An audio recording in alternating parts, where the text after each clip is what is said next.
இன்று இரவு நடைபெறும் ஸ்ரீலங்கா சுதந்திர கட்சியின் மத்திய செயற்குழுவின் விசேட கூட்டம் தொடர்பில் இன்று முற்பகல் நடைபெற்ற ஊடக சந்திப்பில் கூட்டமைப்பின் பொதுச் செயலாளர் மஹிந்த அமரவீர கருத்து தெரிவித்தார். கட்சி பிளவுபடுவதை தடுப்பதற்கு நாம் தொடர்ந்து முயற்சிக்கின்றோம். இல்லாவிடின் அனைவரையும் நீக்கிவிட்டு செயற்படலாம். அது மிகவும் இலகுவான விடயம். அதனாலேயே இன்று நடைபெறவுள்ள மத்திய செயற்குழு விசேட கூட்டத்தில் பாத யாத்திரை சென்ற 10 பேர் கலந்து கொள்ள உள்ளனர். குமார வெல்கம, டலஸ் அழகப்பெரும, பவித்ரா வன்னியாராச்சி, மஹிந்த யாப்பா உள்ளிட்ட குழுவினர் அதில் உள்ளனர். இந்த கட்சி முதற் தடவையாக ஜனநாயக கட்சியாக மாறியுள்ளது.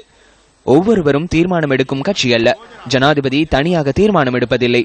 பிரேரணைகளை மத்திய செயற்குழுவிற்கு சமர்ப்பித்து கலந்துரையாடி தீர்மானம் எடுக்க முடியும். ஐக்கிய தேசிய கட்சியுடன் இணைந்து ஒன்றிணைந்த எதிர்க்கட்சி அரசாங்கம் ஒன்றை உருவாக்க எடுத்த முயற்சி தொடர்பிலும் அவர் இங்கு கருத்து வெளியிட்டார். அரசாங்கத்திலிருந்து வெளியே வருமாறும் நாம் அரசாங்கத்தை அமைப்போம் என்றும் அவர்கள் கூறுகின்றனர். அவ்வாறு பேசுவோர் அன்று ஐக்கிய தேசிய கட்சியுடன் கலந்துரையாடினர்.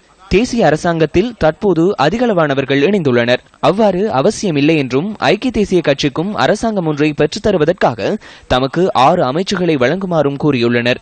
அதேபோன்று 2 ராஜாங்க அமைச்சுக்களையும் 3 பிரதி அமைச்சு பொறுப்புகளையும் தமக்கு வழங்கினால் தாம் அரசாங்கம் ஒன்றை அமைத்து தருவதாக அவர்கள் கூறினர். கட்சி தலைவர் என்ற வகையில் ஜனாதிபதியும் ஐக்கிய தேசிய கட்சி தலைவர் என்ற வகையில் பிரதமரும் அதனை ஏற்றுக்கொள்ளவில்லை. இன்று பாத யாத்திரையில் அதிகமாக சத்தமிடுவோர் யார்? அதிகமாக உடன்படிக்கைகளில் ஈடுபட்டவர்களே அதிகமாக சத்தமிடுகின்றனர். தேவையெனின் அவர்களின் பெயர்களை குறிப்பிட முடியும். தற்போது கூறுவது பொருத்தமில்லை என்பதால் அடுத்த ஊடக சந்திப்பில் கூறுகின்றேன்.